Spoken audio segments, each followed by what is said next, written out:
Hello, Chasm listeners, and welcome to this week's Conservation Report. I'm Kevin Carlson, an engineering technician with the Stearns County Soil and Water Conservation District.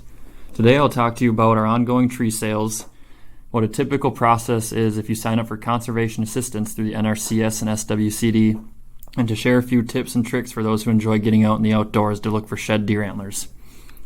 First, SWCD tree sales are continuing and will continue until we sell out of all of our stock.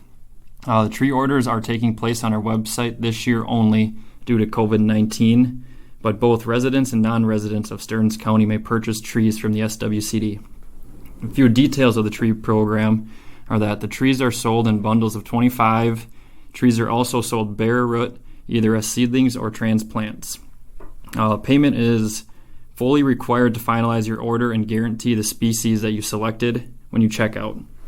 If you did order trees through the Soil and Water office, you will be notified by both postcard and email if that was provided when trees can be picked up. This year the tree pickup will be at the Rockville County Park. The date is still to be determined, but it will be a Friday pickup only. If you're not able to pick up your trees, you are able to arrange somebody else to come pick them up for you. Now to talk a little bit about conservation assistance through the Soil and Water office or NRCS during these times of COVID.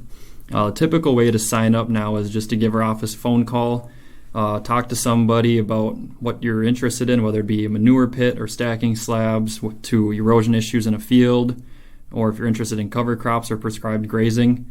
There are many different types of programs that are available, and there's always someone available to help you out on that.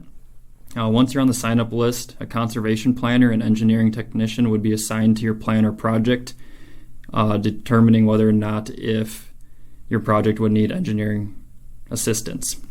In this case, I'll talk a little bit about the process where if you do need the engineering assistance, as that's what I'm more familiar with. After you sign up and you're on the sign-up list, a site visit would be scheduled to come out and talk about the project and walk around the farm to look at the proposed project areas and to kind of talk to you about what your goals are of the project and what you would like to be implemented around the farm to help better your situation. After that, the next steps would be having the engineering technician to come out and survey the farm. Surveys needed to help get elevations of everything, so that way when we come down and do our final cost estimates, we can get accurate earthwork amounts and everything like that. After the survey, the landowner, the planner, and the technician will take the next couple of months to come up with the best plan or design that will work best for the landowner, that will best meet his needs. Once a plan is agreed on, the technician will finalize that plan. And then finally, once a final plan is complete, the landowner will work with the planner, and the planner will work with the landowner to find the best financial assistance program that best meets the needs of the landowner and their project. Now, for those who enjoy getting out in the woods towards the end of winter looking for shed antlers, here's a few tips to think about that will hopefully help you be more successful. As we all know, shed hunting can be very frustrating and can spend hours on end never finding anything. But here's a few tips that will hopefully help you be successful in the woods. First tip I have is cloudy days are your friend. We all like to get out on sunny days when it's nice out, walking through the woods, but sometimes that makes it more difficult to find these shed antlers. Sunny days cast shadows throughout the woods, making it even more challenging to spot sheds than it usually is. Utilizing these cloudy days gives the best chances of a tine catching your eye or popping out more easily. Another tip is to think small. We know we all want to find that one giant side of a shed of that deer we were chasing all fall, but in reality, many of the bucks that live to shed their antlers are younger and smaller deer.